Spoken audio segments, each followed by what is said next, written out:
Gracias, amado Padre Celestial, porque el día de hoy vamos a empezar a estudiar tu palabra en un nuevo libro, que es primer libro de Tesalonicenses. Te pedimos, Señor, que tu Espíritu Santo nos guíe, nos dé sabiduría e entendimiento y nos permita comprender las maravillas de tu ley, Señor. Disponemos nuestro corazón, nuestra mente, nuestro tiempo, Señor, para ti, para aprender en ese tiempo. Y quita de nosotros, Señor, toda distracción. Toma el control de todo lo que está a mi alrededor, Señor, y alrededor de tus hijas, Padre. Háblanos, instrúyenos. Sé tú enseñándonos, Padre Santo. Te lo pedimos y te lo agradecemos en el nombre de Jesús. Amén. Bueno, pues hoy vamos a empezar por el primer capítulo de Tesalonicenses. Gracias a Dios que ya concluimos Colosenses y hoy empezamos un nuevo libro. Bueno, dice así la bendita palabra de Dios. Pablo, Silvano y Timoteo, a la iglesia de los tesalonicenses, en Dios Padre y en el Señor Jesucristo. Gracia y paz sean a vosotros, de Dios nuestro Padre y del Señor Jesucristo.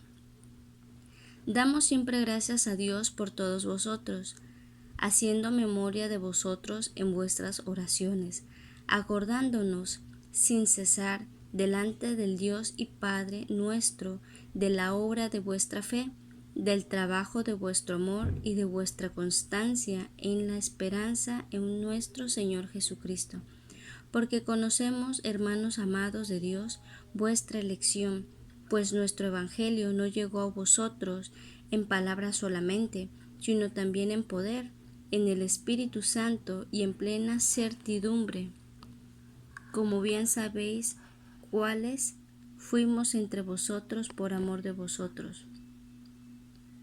Y vosotros vinisteis a seis imitadores de nosotros y del Señor, recibiendo la palabra en medio de gran tribulación, con gozo del Espíritu Santo, de tal manera que habéis sido ejemplo a todos los de Macedonia y de Acaya que han creído. Porque partiendo de vosotros ha sido divulgada la palabra del Señor, no solo en Macedonia y Acaya, sino que también en todo lugar vuestra fe en Dios se ha extendido, de modo que nosotros no tenemos necesidad de hablar nada.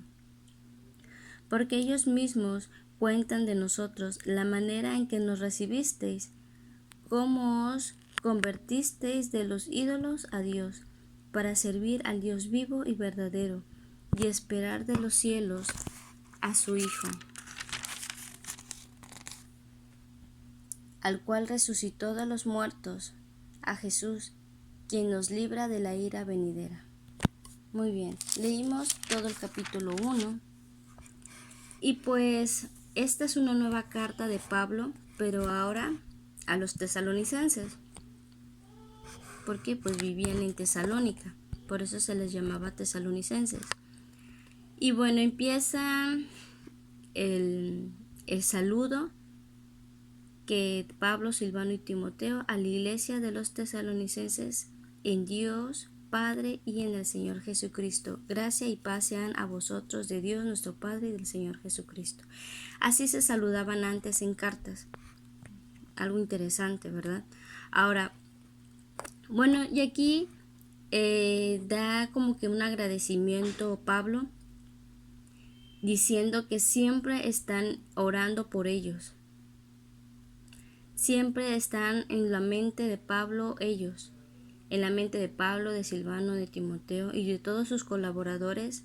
Siempre están pensando en los tesalonicenses y están en sus oraciones. Dice que se acuerdan de ellos sin cesar, o sea que es una forma de decir que en sus oraciones siempre se acuerdan de ellos y siempre están en las oraciones de ellos. Entonces aquí también hay una enseñanza sobre la oración y ya lo habíamos empezado a leer desde ayer en el último capítulo de Colosenses, la importancia de la oración. Y si nos damos cuenta, ellos siempre estaban orando. Pablo siempre estaba en oración, toda su gente siempre estaba en oración, los colosenses estaban en oración Y esa es una cualidad y una característica comodín en todas las iglesias que existieron en este tiempo, que siempre estaban unánimes en oración. Ahora, continúa el versículo. Y dice cuál era el motivo por el cual estaban en oración. Para que ellos siempre tuvieran ánimo, para que ellos continuaran la obra, para que siguieran siendo constantes en la esperanza en el Señor Jesucristo. Ahora, hay algo curioso en el versículo 5. Dice, pues nuestro evangelio no llegó a vosotros en palabras solamente, sino también en poder y en Espíritu Santo y en plena certidumbre.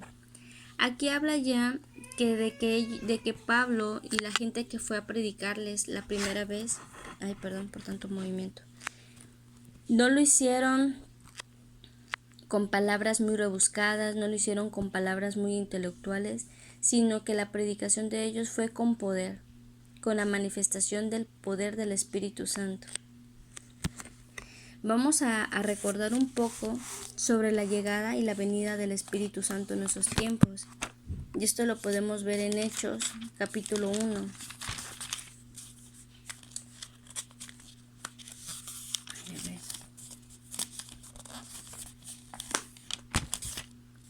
Hechos capítulo 1, versículo 8.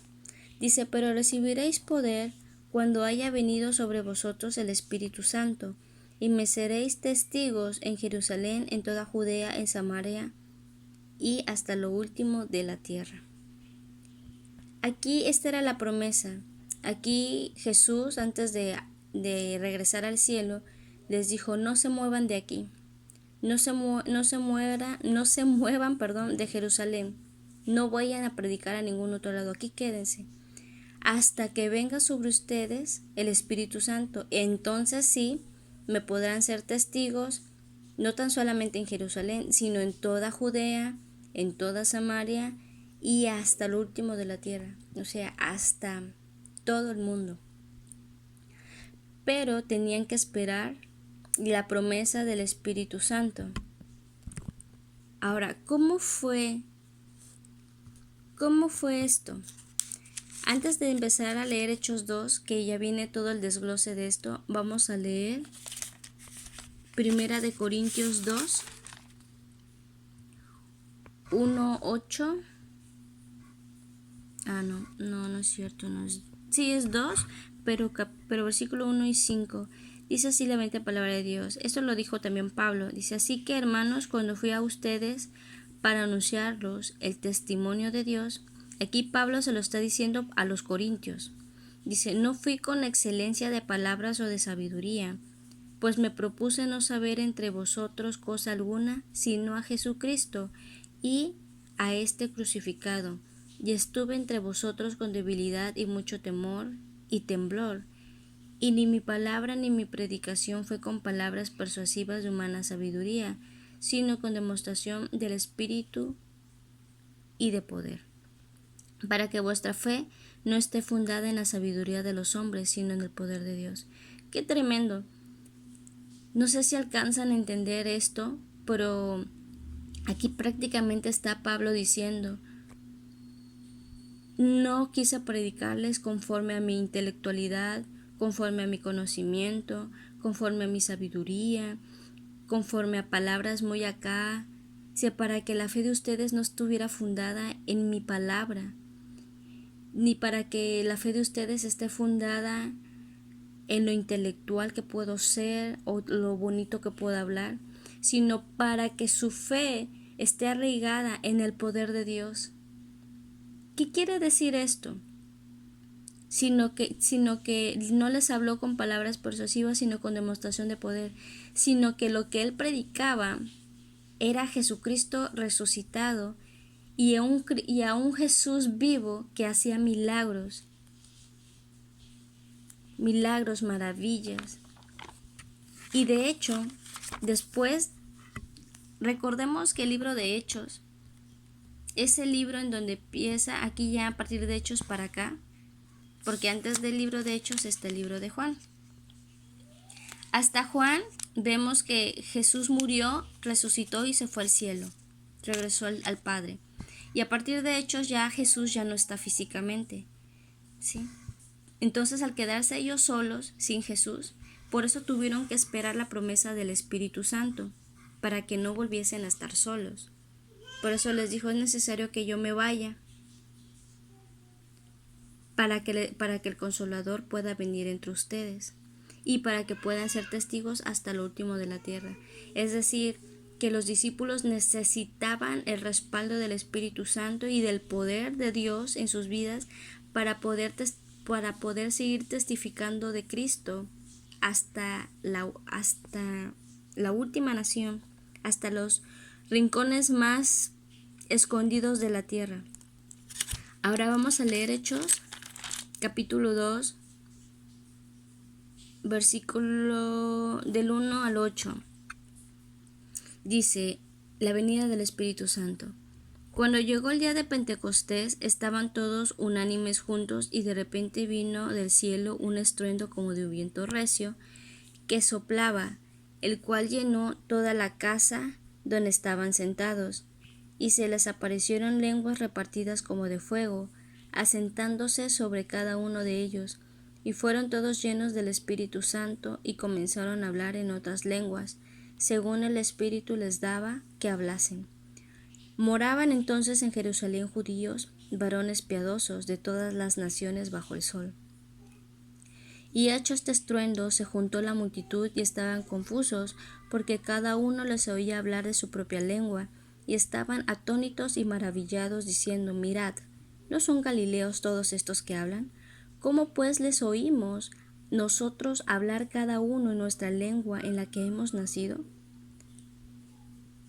Habían entonces partos, medos, elamitas, y los que habitamos en Mesopotamia, en Judea, en Capadocia, en el Ponto y en Asia, en Frigia, Panfilia, en Egipto y en las naciones de África más allá, de Cirene y romanos, aquí residentes tanto judíos como prosélitos, cretenses, árabes, y les oímos hablar en nuestras lenguas las maravillas de Dios, y estaban todos atónitos y perplejos, diciendo unos a otros, ¿qué quiere decir esto? Mas otros burlándose decían, están llenos de mosto, o sea, están borrachos. Qué tremendo está esto. Así fue tan notoria la llegada del Espíritu Santo. Les visitó el Espíritu Santo en ese lugar y se manifestó en lenguas como de fuego, en diferentes dialectos, en diferentes idiomas. Por eso es que la gente estaba atónita y maravillada diciendo, bueno, pues ¿qué no son galileos? ¿Cómo es que les oímos hablar conforme a nuestra lengua natal? ¿Y qué es lo que hablaban? Les oímos hablar las maravillas de Dios. ¡Wow! O sea que no hablaron cualquier cosa. Hablaron, testificaron lo que Dios había hecho. Ahora, vamos a decir lo que después de lo que pasó, lo que Pedro dijo, porque Pedro también fue uno de los que habló en lenguas. Versículo 16. Dice, mas esto es lo dicho por el profeta Joel, y en los postreros días, o sea, en los últimos tiempos, y recordemos que ya estamos viviendo estos últimos tiempos, dice Dios, derramaré de mi espíritu sobre toda carne, y vuestros hijos y vuestras hijas profetizarán, vuestros jóvenes verán visiones, vuestros ancianos soñarán sueños, y de cierto sobre mis siervos y mis siervas en aquellos días derramaré de mi espíritu y profetizarán, y daré prodigios arriba en el cielo, señales abajo en